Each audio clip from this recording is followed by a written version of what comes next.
En Es Radio, La Noche de Cuesta, con Carlos Cuesta. Bueno, lo que les voy a decir es un titular, es así, es literal, pero de verdad que es que ya, como hemos entrado en esta época, que esto ya ni es política ni es nada, o sea, nadie sabe lo que es esto literalmente, o sea, perfectamente podría ser calificado de chiste. Irene Montero, ¿vale? En Radio Televisión Española, sí, Radio Televisión Española también podría ser calificado de chiste, de humor nauseabundo, pero de chiste.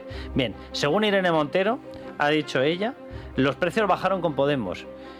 Domingo Soriano, bienvenido. ¿Que bajaron del quinto al segundo o qué bajaron? Sí, no sabemos a qué precio se refiere. A los suyos, a los deben ser. No sé, los de la cesta de la compra, los de la vivienda. No es verdad, quiero decir, dice, con Podemos en el gobierno, pues no, ya sé a cuál se refiere, al del casoplón. Puede Porque ser. Comprar ese casoplón por 600.000 euros, no hay quien se lo crea. A lo mejor fueron los que le afectaban directamente a ella, pero el resto no lo parece. Dios bendito, pero esto, o sea, lo suelta, se queda tan ancha, se va a otra televisión y se acabó la historia. Sí, pero no solo eso, el clip es muy interesante porque está con un humorista de Televisión Española. O sea, que eran dos humoristas. Sí. Ella y el otro. Sí, bueno, aunque a mí mucha gracia no me hacía ninguno de los dos, también te digo, pero bueno, que estaban ahí y le dice Irene Montero, es que hay que intervenir los precios, hay que poner límites. Empiezan hablando de la vivienda, pero luego Irene Montero rápidamente también dice que los precios, ¿no?, en Mercadona, que hay que limitar los precios y que es la única manera. Y el otro le da la razón, le dice, claro, dice, es que es lo único que se puede hacer. ¿Qué vas a hacer si no vas a intervenir los precios? Y Irene Montero dice, no, y es que además funciona, porque cuando nosotros estuvimos en el gobierno pusimos límites a los precios y bajaron. Y claro, yo lo estaba viendo y digo, ¿qué precios bajaron? Los de los productos que ellos están hablando. Primero hablan de la vivienda y luego la cesta a la compra. Desde 2018 la cesta a la compra casi se ha encarecido un 40%. Y la energía disparada. Y los precios de la vivienda. La vivienda ni hablamos. Pero fíjate que ellos en concreto en esa charla hablan de esos dos y dices, hablan de meterle mano a Mercadona y de ir a por los precios de la vivienda por los propietarios. Dios bendito. Ninguno de los dos bajó. Lo que sí que ha ocurrido es que se ha desplomado la oferta de viviendas en alquiler, especialmente en aquellos sitios donde más han intervenido los precios, porque eso sí, tú puedes poner un precio máximo y decir que nadie más puede alquilar una casa por encima de ese precio, legalmente. Lo que no puedes hacer es obligar a la gente a que saque su casa al mercado. Bueno, pues comentado el chiste del día o el chiste de la semana, bueno, será del día, porque seguro que mañana tiene alguna otra declaración Irene Montero de estas jocosas que dices, Dios bendito, ¿de dónde los sacan? Pero bueno, vamos a darle las gracias a CaixaBank, vamos a empezar con la sección seria, CaixaBank, que nos ayuda y nos patrocina para poder explicar cosas como las que les vamos a contar. Agárrense, hoy es el día, bueno, yo tenía identificado el día de la liberación fiscal, el día en el que supuestamente dejamos de pagar impuestos, que es simplemente una metáfora, o sea, no hay ningún día que dejemos de pagar impuestos, de hecho dudo que haya un segundo en el que no paguemos impuestos, pero bueno, hoy es el día, otro día de estos que se nombran así de una forma metafórica, que es el día de la deuda. Es el día que las administraciones terminan, consumen ya todos los ingresos por vía normal y empiezan a gastar vía deuda. Pero en este momento, pues yo tenía la sensación de que tendría que haber sido antes. Bueno, ha habido muchos años en los que ha sido antes, efectivamente, y bueno, ahora tenemos un déficit que efectivamente pues está en 3 puntos del PIB, y sí, bueno, pues... Sí. Quiero decir, no estamos en el peor momento de déficit que podríamos haber estado, pero evidentemente a mí me llama bastante la atención que sigamos necesitando esos niveles de déficit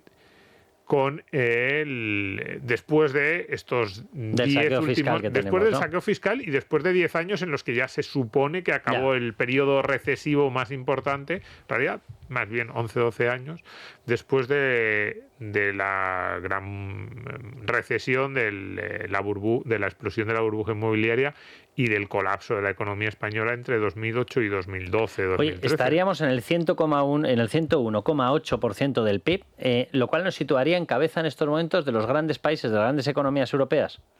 No, los hay peores. Francia e Italia están peor que nosotros todavía. Bueno, por eso, pero que estaríamos en el grupo de países... Estamos en el grupo de los que peor lo hacen y de los que tiene una situación fiscal más delicada. Sí, además, eso es muy preocupante porque desde el gobierno, en parte... en parte por esto, ¿eh? En parte porque hay otros que están peor. Dicen, no, sí, mira Francia, mira, a Grecia no lo ponen mucho como ejemplo, que Grecia es el que está peor. Vale, ¿no? Porque claro, dirá, no, este suena mal ponerlo como ejemplo. Pero Italia y Francia sí lo ponen como ejemplo. Y te dicen, no, hombre, pero si Italia tiene peor, y es verdad, Italia tiene peores datos en cuanto a deuda pública respecto del PIB, y Francia también. Entonces te dicen, no, pues si ellos están así, claro, lo que no dicen son dos cosas. En primer lugar, que son dos economías absolutamente esclerotizadas desde hace 3 décadas, 4, y que esto tiene buena parte de culpa. Y en segundo lugar, que España esté como esté Francia, esté como esté Italia, que por cierto no es una ayuda, porque si viene un día una crisis de deuda soberana, nos pasa como en el año 2008-2010. Es decir, que haya más economías en problemas no solo no es una ayuda, sino que te perjudica, porque cuando empiezan a caer las fichas de dominó, es lógico que los inversores internacionales digan, como pasó en aquel momento, entre 2010 y 2015, que fue el momento clave de la crisis de deuda soberana griega, especialmente griega, pero ¿por qué luego se llevó por delante a Italia, a Portugal, a nosotros mismos que tuvimos que pedir un rescate, puso en peligro a Francia? ¿Por qué? Porque en el momento en que empieza a cundir el miedo, dicen, oye, sí, que Grecia es el que está peor, pero mira Italia, mira Francia, mira España. Eso es muy, muy importante, y pero es una de las grandes excusas que utiliza el gobierno. Y en segundo lugar, que España ahora, después de esos 10-12 años de una relativa estabilidad económica, está por encima del 100% del PIB. Sigue teniendo un déficit por encima del 3%, que se supone que es algo que nos comprometemos. Un déficit estructural que no ha variado tanto, porque ahora mismo si estamos un poco por encima es gracias a unos ingresos, como tú decías, tributarios, más producto de la coyuntura que de un cambio de modelo económico. Pues bien, España, recordemos, tuvo todos esos problemas y fueron muy gordos entre el año 2010 y 2013. Estuvimos al borde de la quiebra cuando entró en aquella crisis con el 35% del PIB. Esto es importante recordarlo. Es decir, todos esos problemas los tuvimos a pesar de que teníamos cierto margen porque habíamos entrado con una deuda pública que estaba en 35 puntos del PIB. Ahora estamos en el 100%. Entonces, si volvieran mínimamente aquellas dificultades o aquellas o parecidas, o a lo mejor no tan graves, pero es que claro, nuestra situación de partida es infinitamente peor, es 3 veces más.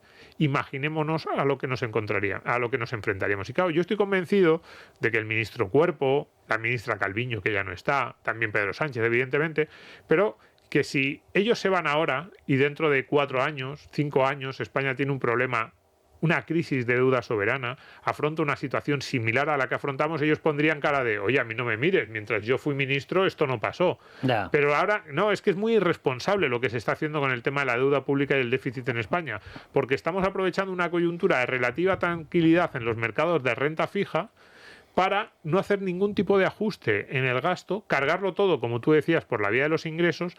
El día que se te caigan un poco los ingresos vas a tener un problema, y ese problema no se lo va a comer, evidentemente, ni el ministro Cuerpo, ni antes Calviño, ni María Jesús Montero. No, nos lo comeremos los españoles.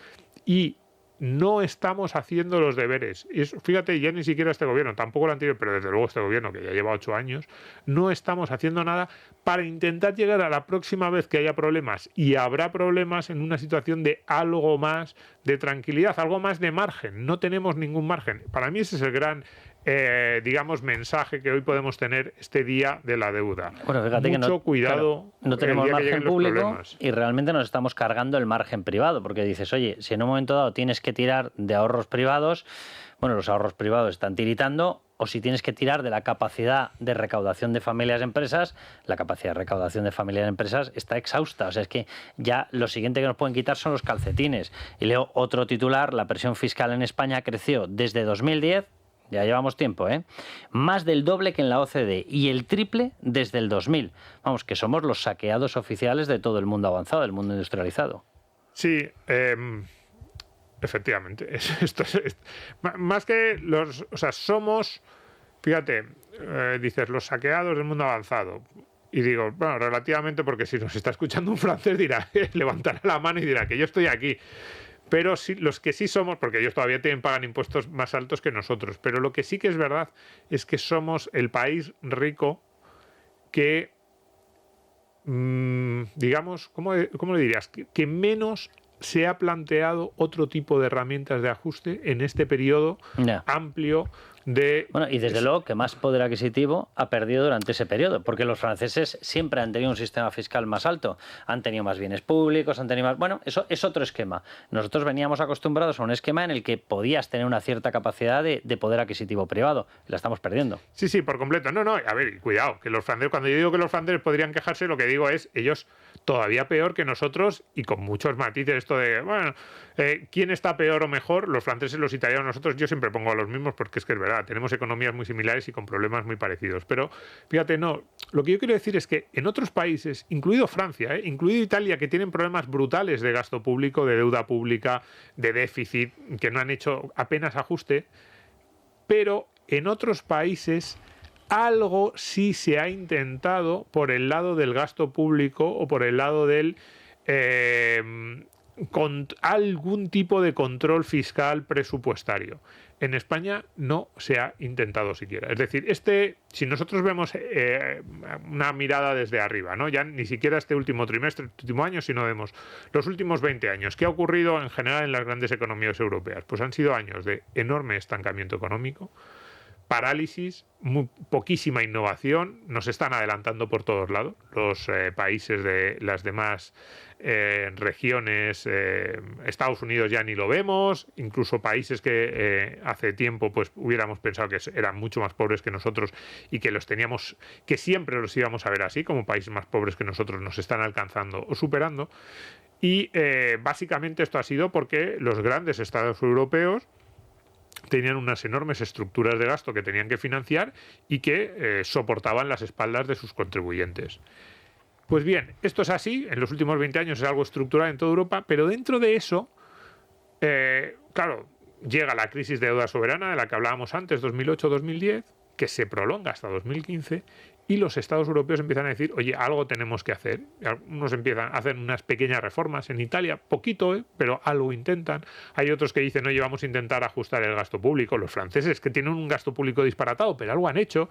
Yo qué sé, de vez en cuando dicen, oye, a ver si metemos mano en las pensiones y se cargan un gobierno porque políticamente inaceptable, pero hay algún mensaje. En el caso de España, apenas ha habido nada. Unos poquitos ajustes en el primer semestre de 2012, con el gobierno de Mariano Rajoy obligados por la prima de riesgo, unos poquitos ajustes que hubo en el segundo semestre de 2010 con el gobierno de Zapatero, de nuevo obligados por la prima de riesgo que nos ahogaba, y el resto ha sido la nada. Desde el sector público se ha dicho, no vamos a hacer ningún ajuste, no vamos a hacer ningún tipo de recorte en el gasto público y en el gasto político, eso va a seguir así, y todo lo que tengamos que cuadrar, si es que hay que cuadrar, se va a hacer vía mayor imposición sobre el sector privado. Por eso digo, cuando yo hoy he leído este titular, la presión fiscal en España creció desde 2010 más del doble que en la OCDE y el triple desde el 2000, es que es así. Es decir, somos el país que más ha decidido, en esa tesitura que les está pasando a todos los estados, pero si le estaba ocurriendo hasta Estados Unidos. ¿Qué hizo Trump nada más llegar al gobierno? Fichó a Elon Musk a ver si consigues controlar el gasto público en Estados Unidos, que no lo ha hecho mucho y por eso acabaron medio enfadados y yéndose. Sí, pero es que esto es una barbaridad. Pero fue un intento. Es que es más desde 2010 más del doble. Claro, porque Dios bendito. Pero y por eso estoy poniendo estos otros ejemplos de países, porque en los demás países que tenían problemas similares han recortado muy poco, pero algo se han planteado de, oye, vamos a intentar hacer algo desde el sector público. En España no. En España todas las medidas que se han ido aprobando, prácticamente todas, ya he dicho, esos dos momentos de mínimo ajuste 2010-2012, han ido siempre con el mismo objetivo, recaudar más, cargar más en las espaldas del contribuyente porque lo aguanta todo. Y se cree que lo aguanta todo, pero no lo va a aguantar todo. Espérate que te dé otro titular que ratifica 100% lo que estás diciendo. El gobierno aprueba renunciar a más de 60.000 millones de euros de fondos europeos y anuncia que ¿cómo lo va a paliar? Intentando subir impuestos al diésel para salvar todas las subvenciones. Y dice, pero estamos todos locos. A ver, la primera parte, lo de los 60.000 millones, es buena noticia, ¿eh? Porque, sí, no, cuidado, que es dinero... Pero la noticia se entera, ¿eh? Sí, por eso digo. No puedes comerte una parte del plátano sin comerte la otra. Pero que no pidan esos 60.000 millones yo lo agradezco porque eso es deuda futura que vamos a tener que pagar todos, porque sea la parte de préstamos disponibles. Sí, no, lo que ocurre... Ahí te falta la otra mitad. Claro, no, pero la otra mitad es muy importante, sí, pero es importante. Pero mejor que no pidan ese dinero. Lo que ocurre es que... No, pues si se lo van a gastar igual. Lo que pasa es que en vez de contra fondos europeos, contra nuestros impuestos. Sí, también, no. Pero es que la segunda parte, lo que quiere hacer el gobierno es seguir pidiendo el dinero que no es un préstamo, sino que son transferencias directas. Y es ahí donde desde Bruselas le están diciendo, para que yo te siga dando dinero, me tienes que seguir la senda de consolidación fiscal que yo te he previsto. Y de nuevo volvemos a lo mismo que estábamos diciendo antes. ¿Cómo quiere el gobierno convencer a Bruselas de que no se le van a desbocar más subiendo impuestos? En este caso le ha prometido, oye, que lo del diésel, que no queríamos mucho por un tema, porque parece que no, pero hay mucha gente, sí, en España sigue con el diésel, y entonces el gobierno dice, no queríamos porque electoralmente es dañino, pero que lo necesitamos, lo subiremos. Y eso es lo que está diciendo el gobierno. O sea que vamos a tener todo el dinero que me tienes que mandar. Adicional al diésel. Sí, eso parece. Eso, a ver, evidentemente hasta que no esté aprobado pues no lo veremos, pero parece que es una de las cosas que desde Bruselas le habían dicho al gobierno y el gobierno está dispuesto. Pues hay un parque de diésel que son vehículos más potentes o más nuevos y tal, porque es verdad que hay gente que sigue comprando diésel, pero yo creo que el inmenso lote en estos momentos en España de vehículos diésel es gente que no ha podido cambiarse el coche, que tiene motores muy antiguos, que tiene coches antiguos y que ha permanecido con los viejos diésel. Sí, y mucho vehículo de trabajo, y mucho vehículo industrial, sí, por ahí va. Y en la, o sea, que van a atizar un tortazo. Y en la agricultura, y sí, por ahí lo van a pasar muy mal. Sí, yo intuyo que sí. A ver, esto... Vamos a ver, el gobierno, en realidad, ¿cómo decirlo? Está claro que nos está tratando de subir los impuestos, o nos los está subiendo, en realidad no está tratando, los está subiendo, siempre lo decimos, ¿no? Por ejemplo, el no ajuste de la tarifa del IRPF. ¿Por qué lo hace así? Porque no nos damos cuenta, porque piensa que electoralmente es menos dañino. Pero desde Bruselas, que en Bruselas les da igual que nuestra economía sea más o menos competitiva o lo que el contribuyente español sufra. Lo que quieren en Bruselas es intuir un proceso de consolidación presupuestaria que les dé una cierta seguridad. Y ven que España no lo tiene, como no lo tienen esas otras economías de las que hablábamos antes, desde luego Francia tampoco. ¿Pero por qué digo esto? Porque en Bruselas, en realidad, lo que le llevan pidiendo a los gobiernos españoles desde hace 15 años, y yo estoy convencido que en algún momento algún gobierno les va a decir que sí, hasta ahora se han negado porque electoralmente es muy complicado, es que nos suban la tributación que está por debajo de la media europea, que es tributación al consumo e impuestos especiales. Sí. En España, ¿qué es más barato que en los grandes países de la Unión Europea? Pues desde, por ejemplo, el alcohol, la gasolina, el tabaco. Sí. Entonces, y en muchos casos también el IVA. Entonces, en impuestos al consumo y en impuestos especiales, yo estoy convencido, esto sí que es una apuesta mía, pero estoy convencido de que va a venir la gran presión de Bruselas en los próximos 5 años, según se vayan descontrolando las cuentas públicas, y además con el incremento del gasto en pensiones lo vamos a ver todavía más. Al final en Bruselas le van a decir al gobierno, a ver, impuestos al trabajo, no puedes seguir subiendo los que les has metido un palo del 12% con la no deflactación de la tarifa.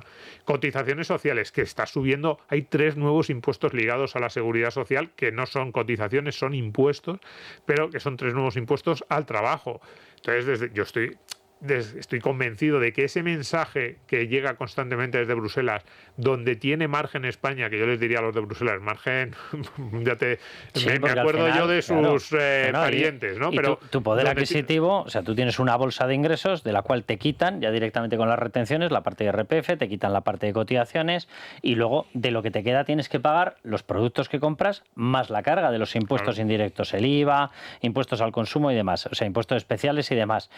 Claro, si la primera parte te está estrechando y la capacidad que te queda es nada, eso de que te queda mucho margen para aplicar los otros, oiga, que mi bolsillo es el mismo. Poquísimo, pero es ahí donde va a venir la gran presión. Que coincido contigo. Y este anuncio del gobierno de, oye, que para que nos den el resto de los fondos europeos tenemos que decirles que vamos a recaudar 1.500 o 1.800 millones más, pues venga, al diésel. Oye, antes de que se nos acabe el tiempo, vamos con este tema porque, claro, en medio de todo lo que estamos contando, que ya es tétrico, pero resulta que tenemos un problema con la red eléctrica brutal. Sí. O sea, aquí hemos hablado muchas veces de cuáles fueron las causas reales del apagón. O sea, más allá de las cosas que le hemos escuchado al gobierno, sin sentido, el 99,9% de ellas, y lo que quedaba, esa décima, mentira, Bien, la realidad es que tenemos un mix energético muy compuesto por energías verdes. El calificativo lo de menos. La cuestión es que son inestables. La fotovoltaica y la eólica no te permiten una previsibilidad y por tanto se convierten en inestables. Necesitas energías estables y programables. ¿Las tenemos? Pues cada vez menos. Bien,